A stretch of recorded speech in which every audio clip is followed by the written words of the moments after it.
uh, barangnya satu, tapi lalu diberi nama berbeda-beda karena fungsinya yang berbeda-beda. Ketika firman Tuhan itu ditulis di kertas dengan tinta, dijilid, dicetak, itu namanya mushaf. Ketika Al-Quran itu sebagai guide of life untuk orang-orang yang bertakwa, namanya Alkitab. Ketika Al-Quran ini, firman Tuhan ini, untuk bacaan seluruh umat manusia, untuk menelaah alam semesta, itu namanya Al-Quran. Untuk mencerdaskan emosional, sehingga orang itu bisa membedakan mana yang baik, mana yang buruk, mana yang bermanfaat, mana yang berbahaya, itu namanya Al-Furqan.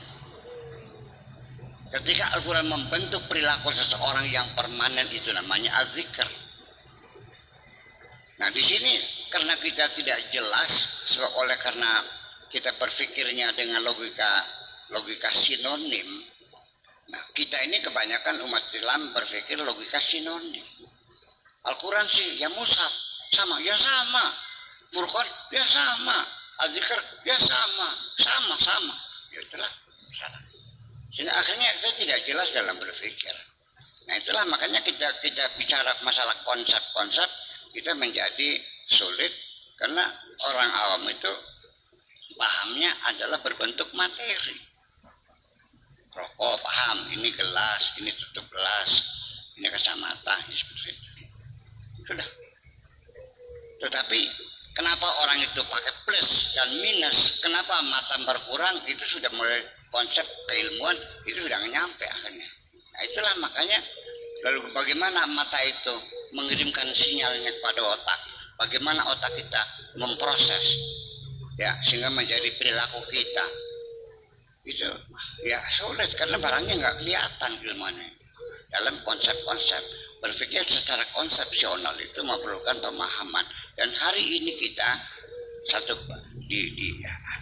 ketujuh ini adalah anjuran kita jangan pernah timbul ragu-ragu dalam hidup ini, menunggu janji-janji Allah yang belum terjadi. Jangan sampai kita di ujung lalu menghilangkan keyakinan, menjadi murtad, ternyata janji Allah nggak benar, terus data janji pagi nggak benar, akhirnya kita memberontak kepada Allah, memberontak kepada siapapun yang pernah menjanjikan kita itu. Nah, yuk mari kita lihat Nabi Musa memohon kepada Allah, berdoa, Rabbana itmis ala amwalihim. Nabi Musa meminta supaya Allah menghancurkan kekayaan Firaun yang durjana itu. Enggak dikabul-kabul. 40 tahun baru Firaun ditenggelamkan oleh Allah. Bayangkan jeda waktu 40 tahun, teklok nih. Kalau seandainya ada ibu-ibu menunggu suami nggak pulang-pulang 40 tahun, kelar kira-kira. Ya, apa ujungnya ya dia nggak mati akhirnya. Itu satu. Kemudian juga janji Nabi Muhammad sampai seperti menagih janji ketika perang Badar. Ya sudah lelah Nabi Muhammad berjuang, ditindas, diintimidasi, embargo selama di Mekah selama 13 tahun lamanya. Pindah saja nggak boleh, ya harus dihadapinya. Sampai begitu perang Badar dengan jumlah 300 tentara menghadapi ribuan musuh. Di situ dia mengatakan Allahumma ahdak wa wa'dak, Allahumma intahlik hadhil isabah lam tu'bad ba'dal yaum. Mana janjimu, mana komitmenmu ya Tuhan? Ahdak wa wa'dak, mana janjimu, buktikan janjimu. Mana komitmenmu?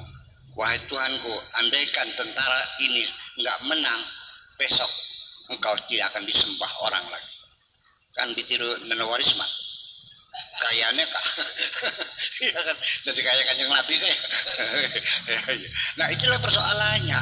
Ya, Nabi juga ini gimana gitu, terjadi persoalannya. Sampai Nabi Muhammad sendiri juga dalam penantian-penantian itu seringkali disentuh oleh Allah. Kata Allah, ma wadduha wal laili. Engkau itu dari pagi buta sampai malam kelap, jengak, jenguk, jental, jentul, berteka-teka malaikat Jibril. Ya, ma wadda'aka rabbuka wa ma qala. Engkau tidak ditinggalkan. Tuhanmu tidak marah kepadamu. Wadduha wal laili saja ma wadda'aka rabbuka wa ma qala. Walal akhiratu khairul laka minal ula. Berenang-renang. Apa? Dahulu berakit-rakit, kemudian bersenang-senang dahulu, bersakit-sakit dahulu, bersenang-senang, kemudian. Jadi wal akhiratu khairul laka minal ula. Nah, enaknya nanti. Sabar sajalah, nggak usah buru-buru, tunggu saja. Allah tidak akan mengingkari janjinya bahwa nanti wala sawfa yu'tika rabbuka fatarda, nanti juga bakal dikasih. Nah, inilah saya harapkan mudah-mudahan Iqadul ini satu arahnya ke situ. Mungkin dalam kitab-kitab tafsir hikam ini juga